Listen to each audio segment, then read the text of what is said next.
약간 이제 윗꼬리를 올리면서 반등을 했다. 그래서 많은 전문가들이 이제 한 사이클밖에 안 남았다. 지방은 인구가 너무 많이 감소하고 있기 때문에 그리고 지금 상기 신도시도 완공되지 못할 수도 있다.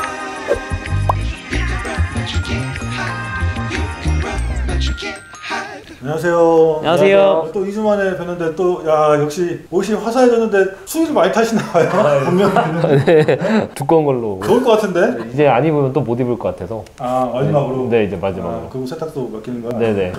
드라이브 저기 뭐냐. 분리수거. 갈 거예요? 아니면? 아니요. 근데 산 지 얼마 안 됐는데? 그냥 물어보는 거예요. 드라이로 한 바뀔 것 같아요. 드라이? 네.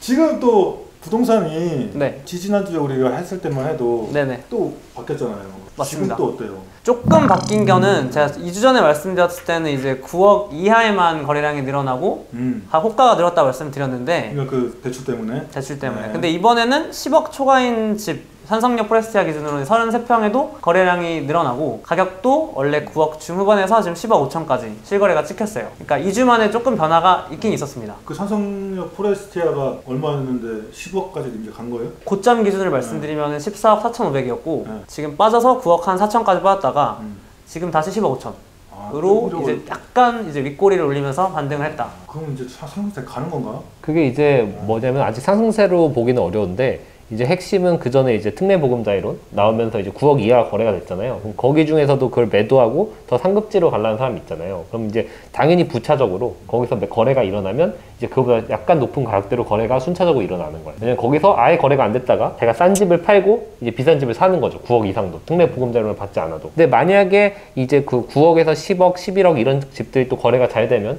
또 거기서 유동성이 증가하니까 또 그 위로 점점점 올라갈 수 있는 거죠. 왜냐하면 정부가 유동성을 이제 9억 미만부터 풀었기 때문에 그 에너지가 점점 위로 올라가느냐 아니면 거기 어느 순간 끊기냐 그런 거 이제 지금 봐야 되는 시점인 거죠. 네, 거기서 더 이제 비싼 아파트로 이런 옹기가 갈 것이냐. 그래서 지금 위로는 송파, 헬리오나, 잠실, 앨리스까지는 이제 엘스, 리센트 거기까지는 어느 정도 거래가 튀었거든요. 근데 이제 그 이상 되는 이제 공명님이 말하는 뭐 강남이나 이런 데까지는 좀 봐야 되는 거죠. 아직 개포가 지금 입주장이기 때문에 네, 아직 그 이상은 아직 그렇게 막 눈에 띄는 거래는 없었습니다. 사실은 요즘 시장 분위기가 미국 금리 때문에 사람들이 좀 약간 갈팡질팡하고 있는 분위기긴 해요. 앞으로 금리를 어디까지 올리냐. 한국은 이제 거의 금리 인상을 멈췄다고 보면 되는데 아직 연준도 그렇고 파월도 그렇고 조금 더 미국은 더 올릴 수 있는 게 있기 때문에 지금 이제 어느 정도 주식이나 부동산이나 완전 바닥에서 다 반등은 했잖아요. 10% 정도는. 이제 여기서 이제 싸움이 나는 거죠. 여기서 진짜로 추세를 전환해서 다시 상승으로 갈 것인가 아니면 그냥 행보를 할 것인가 아니면 다시 떨어질 거냐를 보는 건데 저희 관점은 아직도 유지되는 거는 저번에 저점을 뚫고 내려갈 일은 거의 없을 것이다. 그냥 금리가 급격하게 올리지 않는 이상은. 근데 뭐 조금 더 올릴 수 있으니까 미국 같은 경우에는 그러면은 제가 봤을 때는 이제 호가를 위에 먹으면서 상승은 일어나지 않아도 이제 행보를 하면서 좀 에너지를 쌓지 않을까 관망하지 않을까 이렇게 보고 있습니다. 그러니까 미국이 올리냐 안 올리냐가 더 중요하다보다는 우리나라가 이제 지금 적자가 나잖아요 무역이. 그러니까 무역이 얼마나 적자가 날 것인가 이게 중요해요. 금리보다는 우리나라에 중요한 건 환율인데 환율에 영향을 미치는 것은 왜냐면 환율이 낮아져야 물가 상승률이 낮아지거든요. 근데 환율을 결정하는 가장 큰 요소가 바로 우리나라의 수출입 동향 그리고 이제 무역 적자, 흑자 이 규모이기 때문에 과연 반도체 사이클이 얼마나 다시 돌아와서 다시 흑자가 날 수 있느냐. 흑자가 나면 미국이 금리 올려도 우리는 금리 안 올려도 됩니다. 전 세계에서 달러가 유입되기 때문에 환율이 자동으로 낮아지기 때문에 물가도 자동으로 잡히게 되고. 한마디만 더 해드리면은 이제 우리나라랑 비슷하게 경제 규모나 이제 부동산 시장이 비슷하게 하락을 했던 나라가 최근에 호주랑 캐나다가 있거든요. 호주랑 캐나다도 지금 이번에 다 금리를 동결했습니다. 저희 나라랑 비슷한 3.5% 정도로. 그래서 저도 비슷한 관점입니다. 인구 감소가 이제 한국이 있는 부동산의 시장에 끼친 영향에 대해서 다른 유튜버들은 그런 얘기를 하더라고요. 이제 한 사이클밖에 안 남았다. 그 이후에는 부동산으로 돈을 벌 수 없느냐 그런 얘기까지 하던데 어떤가요? 이것에 대해 말씀드리면 사실 일본이랑 어쩔 수 없이 비교를 하게 되잖아요. 실제 일본이 부동산이 먼저 무너진 건 한 1990년대 초반이거든요. 그때 버블 경제 무너지면서 잃어버린 10년, 20년 이렇게 늘어났잖아요. 사실은 이제 1990년대면은 1974년생들이 한 20살 또는 뭐 10대 나이인데 그때 이제 영향을 미칠 수는 없거든요. 실제 일본이 이제 버블이 꺼지면서 가격이 못 올라가는 걸 느꼈던 거는 한 2000년대 후반이거든요. 2000년 후반부터 2010년 초반부터 서서히 이제 좀 외곽 신도시나 뭐 이런 것들부터 이제 안 오르기 시작했어요. 그래서 그때부터 빵원 아파트라는 말이 한 2013년인가 14년부터 나오기 시작했는데 그 관점으로 따지게 되면은 실제 그 1974년생들이 한 30살이 되는 해부터 좀 영향을 미친다라고 할 수 있는데 그렇게 따지면 우리나라도 아까 1997년이라고 말씀드렸잖아요. 인구 감소가. 그러면은 우리나라 기준으로 한 2020년 후반에서 2030년부터는 우리나라도 이제 부동산 시장에서 인구 감소 영향을 미칠 수 있겠구나라고 이제 예상을 해보는 거고, 그래서 많은 전문가들이 이제 한 사이클밖에 안 남았다라고 말을 하신 것 같아요. 조금 이제 추가해서 생각해 보자면 일본 같은 경우는 일단 첫 번째는 우리나라보다 버블이 훨씬 심했고요. 일본은 지금 우리나라랑 뭐 GDP 대비 인구를 비교해 봤을 때 소득이나 지금 우리나라보다 최소 2배에서 3배 정도 더 버블이 있었다라고 볼 수 있고, 일본 기업들이 거의 투자를 하지 않고 자산에 거의 몰빵한 상태였고, 우리나라처럼 주거용 부동산뿐만 아니라 상업용 부동산, 기업들이 가지고 있는 토지 자체가 너무나도 고평가돼서 도쿄를 팔면 미국을 3번 살 수 있는 정도, 그 정도로 버블이 심했고요. 근데 우리나라는 실질적으로 IMF 이후에 급격하게 출산율이 떨어졌거든요. 사회가, 경제가 안 좋아지면서. 그래서 98년부터 출산율이 급감합니다. 그래서 그게 30년 후 정도부터는 영향을 미친다는 거죠. 근데 일본은 25년 정도 후부터 영향을 미쳤던 이유는, 가장 큰 거는 그때 당시에는 사회 진출이 빨랐어요, 사람들이. 지금보다. 근데 지금은 교육기간도 늘어나고 사람들이 가구로부터 독립시간이 늦어지기 때문에 우리나라는 한 30년 정도 지난, 제가 판단하기에는 2027년, 2028년 정도부터는 출산율 감소가 진짜 부동산 시장에 영향을 미칠 것이다, 이렇게 보는 것이고,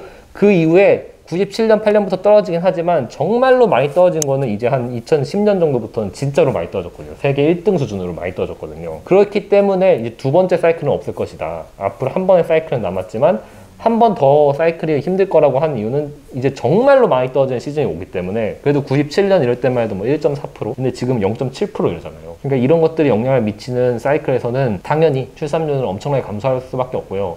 전 세계적인 선진국들도 이 출산율 문제를 해결하지 못했고, 해결한 방법은 이민밖에 없어요. 그래서 영국 같은 경우에서는 신생아 태어난 성이 1등이 무하마드는 아랍성이거든요. 2022년 7월 5일 영국 언론 데일리 메일이 영국 베이비 센터의 자료를 인용한 보도에 따르면, 영국에서 올해 출생한 신생아들 가운데 가장 흔한 이름은 남성이 무함마드, 여성은 릴리인 것으로 조사됐다. 무함마드는 이미 지난 2008년 처음으로 1위에 오른 바 있으며, 영국 사회의 아랍계 이주자 증가와 이들의 높은 출산율에 기인한 것으로 풀이된다.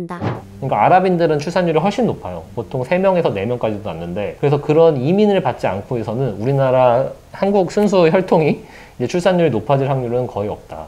그렇기 때문에 그런 극적인 변수가, 이민에 대한 엄청난 개방적인 변수가 나타나지 않는 이상, 또 우리나라가 북한이랑 통일해서 정말 글로벌 어떤 홍콩이나 옛날 영국이 했던 그런 역할을 하지 않는 이상 우리나라에서는 출산율이 급격하게 올릴 리가 없고, 이민 정책을 받지 않을 거기 때문에 부동산은 이제 한 사이클 정도 남았다. 특히 그것도 수도권 위주로 한 사이클 정도 남았다. 지방은 인구가 너무 많이 감소하고 있기 때문에 힘들다, 이렇게 볼 수 있죠.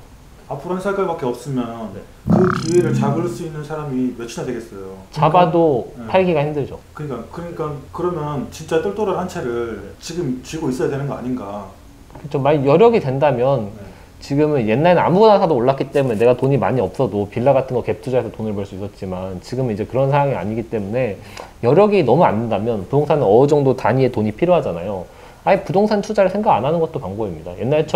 옛날보다는 훨씬 리스크 대비 손익비가 나빠졌기 때문에 98년, 99년처럼 인구도 증가하고 경제도 막 GDP도 올라갈 때보다는 당연히 지금은 확률적으로 모든 투자는 다 확률 게임이니까 훨씬 더 낮아졌죠, 확률이. 그러니까 훨씬 더 어려울 것이고, 그러면은 부동산을 무조건 해야 된다는 메리트가 예전보다는 약한 건 사실이죠. 그러니까 이제 도시가 확장하기보다는 이제 도시가 어느 정도 확장을 멈추고 수축하고 택지 개발도 이제 아마 안 할 확률이 높고, 굳이 집이 필요하지 않다면 그렇게 되면 더더욱 이제 핵심지를 올릴 수 있겠죠. 그 신도시 같은 경우에 이제 상기 신도시가 거의 마지막이 될 수 거의 마지막이 아니라 거의 100% 마지막이에요. 큰 택지는 나올 수가 없어요. 인구가 더 이상 채워줄 수가 없기 때문에.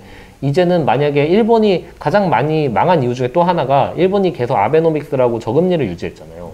그럼 부동산 경기가 안 좋다면 원래는 부동산 공급이 줄어야 돼요, 그에 맞춰서.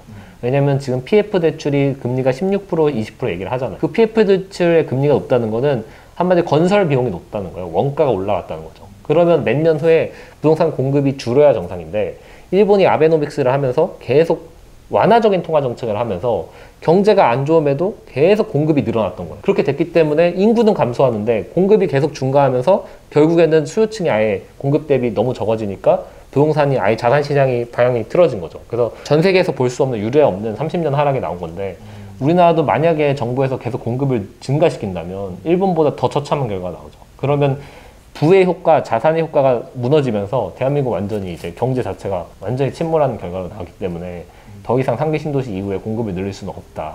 그리고 지금 상기 신도시도 완공되지 못할 수도 있다. 이렇게 보는 게, 네. 왜냐면 미분양이 나오는데 더 이상 그걸 할 수가 없어요.